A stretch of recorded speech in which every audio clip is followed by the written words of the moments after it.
সুনীল গাভাস্কার ক্রিকেটের ২২ গজকে বিদায় জানিয়েছেন প্রায় ৩ যুগেরও আগে। তবু আইপিএল থেকে তার আয় ৬ কোটির ঘরে। আইপিএল নামক পরশ পাথরের ছোঁয়ায় রাতারাতি শূন্য থেকে কোটিপতি বনে যাবার নজির আছে অনেক ক্রিকেটারের। অর্থের ছড়াছড়িতে যেখানে সমান লাভবান হন টুর্নামেন্টের ধারাভাষ্যকারের দায়িত্বে থাকা পরিচিত মুখগুলো। অভিজ্ঞতার ভিত্তিতে যেখানে ম্যাচ প্রতি গাভাস্কার হেইডেনদের আয় ৮.৫ লাখ থেকে ১৪ লাখ টাকা পর্যন্ত। আইপিএলের এক আসর শেষে ব্যক্তিভেদে যে অঙ্কটা দাঁড়াতে পারে প্রায় ৬ কোটি পর্যন্ত।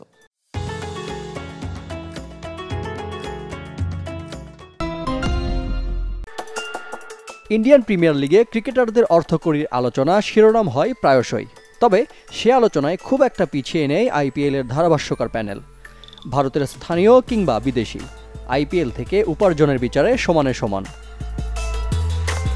টুর্নামেন্টের ১৮তম আসরে একাদশে থাকা ক্রিকেটারদের ম্যাচ ফি নির্ধারণ করা হয়েছিল ১০ লাখ রুপি। ভারতীয় গণমাধ্যম ফাইন্যান্সিয়াল টাইমসের প্রতিবেদন অনুযায়ী আইপিএলের কমেন্ট্রি প্যানেলে থাকা ধারাভাষ্যকারদের ম্যাচ ফি যেখানে গড়ে ৬ থেকে ১০ লাখ রুপির ঘরে। ১২টি ভাষায় সম্প্রচার হলেও সবচেয়ে গুরুত্ব পান ইংরেজি ধারাভাষ্যকাররা। বেশি আয় করা ধারাভাষ্যকারদের তালিকায় প্রথমে আছেন Sunil Gavaskar, Matthew Hayden, Ian Bishop, Kevin Pietersen ও রবি শাস্ত্রীরা। আইপিএলে ধারাভাষ্য দিয়ে যাদের আয় প্রায় ৬ কোটি টাকা। আর হিন্দি ভাষায় কমেন্ট্রি দেয়া আকাশ চোপড়া, সঞ্জয় মাঞ্জরেকর, সুরেশ রায়নাদের পকেটে যাবে ৩ থেকে ৪ কোটি টাকা। টুর্নামেন্টের শুরুতে ধারাভাষ্য ইস্যুতে আলোচিত হয়েছিলেন সাবেক ভারতীয় ক্রিকেটার ইরফান পাঠান।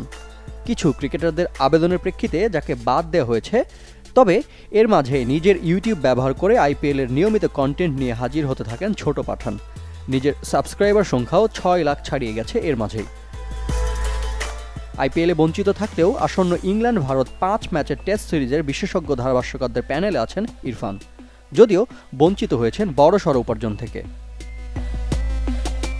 অভিজ্ঞতার ভিত্তিতে আইপিএলে ম্যাচ প্রতি ৮ লাখ থেকে ১৪ লাখ টাকা পর্যন্ত আয় টুর্নামেন্টের অর্থের ঝনঝনানিকে স্পষ্ট করে। রিফাত হোসেন, চ্যানেল 24।